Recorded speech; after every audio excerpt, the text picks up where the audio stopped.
అందరికీ నమస్కారం. Jamie Prem's YouTube ఛానల్కి స్వాగతం. అలనాటి ఆణిముత్యాల కార్యక్రమంలో ఈరోజు ఒక పురాణం గురించి, అందులో రావణ బ్రహ్మ గురించి మనం మాట్లాడుకోబోతున్నాం. రావణుడు శివుని అంశతో పుట్టాడు. ఒక గొప్ప రాజనీతి కలవాడు. ఒక రాజుకు ఉండాల్సిన లక్షణాలు అన్నీ ఆయనకు ఉన్నాయి. అందువల్లనే ఎప్పటికీ కూడా శ్రీలంక దేశంలో అతనిని పూజిస్తున్నారు. ఆయన మహాశివభక్తుడు. రామాయణ కాలంలో ప్రధాన ప్రతినాయకుడు, అంటే శ్రీరామచంద్రమూర్తికి ఎదురు నిలిచినవాడు. లంకకు అధిపతి. ఆయన తల్లిదండ్రులు విశ్వవసుడు, తల్లి కైకసి.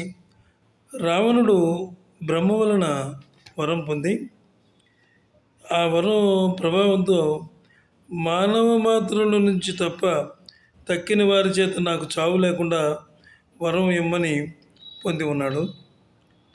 ఆ ప్రభావం చేతనే త్రిలోకముల యందు ఉన్నటువంటి మునులను, సాధువులను అందరినీ రకరకాలుగా హింసించసాగాడు. అది భరించలేక దేవతలందరూ కూడా బ్రహ్మ దగ్గరికి వెళ్ళారు. బ్రహ్మ దగ్గరికి వెళ్తే బ్రహ్మవారి యొక్క మొర ఆలకించి ఆయన శ్రీ మహావిష్ణువు వద్దకు వెళ్ళి వాళ్ళని తీసుకువెళ్ళారు. జరిగిందంతా వివరించిన తర్వాత శ్రీమన్నారాయణమూర్తి ఏమన్నాడంటే, మీరేమీ బాధపడవద్దు, నేను త్వరలోనే భూలోకంలో శ్రీరాముడుగా అవతరించి అక్కడ దుష్ట సంహారం చేయడానికి వస్తాను, అప్పుడు మీకు మంచి జరుగుద్ది అని చెప్పి ఆయన చెప్పారు. అలాగే భూమి మీదకి వచ్చి ఆయన రావణ సంహారం చేశారనమాట. చేసిన తర్వాత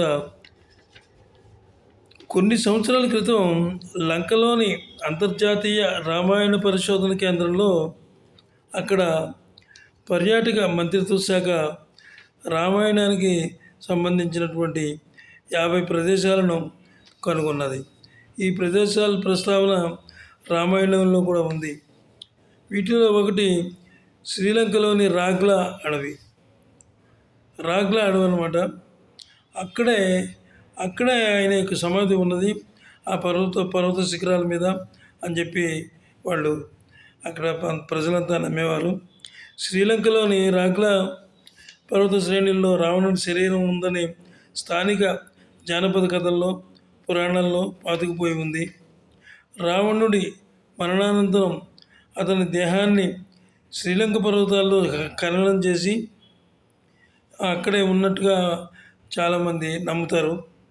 అయితే రావణుడి శరీరం శవపేటికలో భద్రపరచబడి ఉందని కొందరు అంటారు. ఇలాగ రకరకాలుగా కూడా అక్కడ అభిప్రాయాలు వెలువచ్చుతున్నారు. శ్రీలంక కాంచనలంక కాదు. కాంచనలంక అంటే భరాత్ దక్షిణ చివరం నుండి దక్షిణం వైపు 100 యోజనాల దూరంలో ఉంది. అంటే ఇది 120 కిలోమీటర్లకు సమానం అన్నమాట. విభీషణుడు రాముడి ఆజ్ఞ ప్రకారం రావణుని అంతిమ కర్మలు జరుపుతాడు.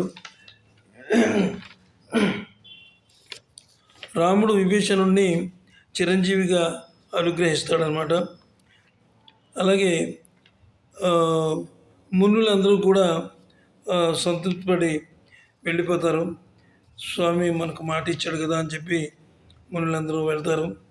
అయితే కాంచన లంక అనేది ఇప్పటికీ భారతదేశానికి దక్షిణాన 1300 కిలోమీటర్ల దూరంలో ఉంది.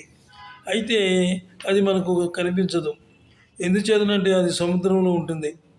అలాగే రావణుని వీణ పేరు రుద్రవీణ. రావణుడు సంపాదించడం అంటే శివలింగాన్ని, అంటే శివుణ్ణి వరం కోరుకోమంటే ఆత్మలింగాన్ని ఇమ్మని కోరతాడు. ఆ రకంగా సంపాదించినటువంటి ఆత్మలింగం అది చాలామందికి తెలుసున్న కథ అది. ఆ కథ ఇప్పటికీ కూడా అందరికీ తెలుసు. ఈ సంపాదించినటువంటి ఆత్మలింగం ఇప్పుడు కర్ణాటకలో ఉంది. రావణుని గురించి ఎంతో విశ్లేషణ చేయవచ్చు, అయితే క్లుప్తంగా వీడియో చేశాను కాబట్టి మాకు సబ్స్క్రైబ్ చేసి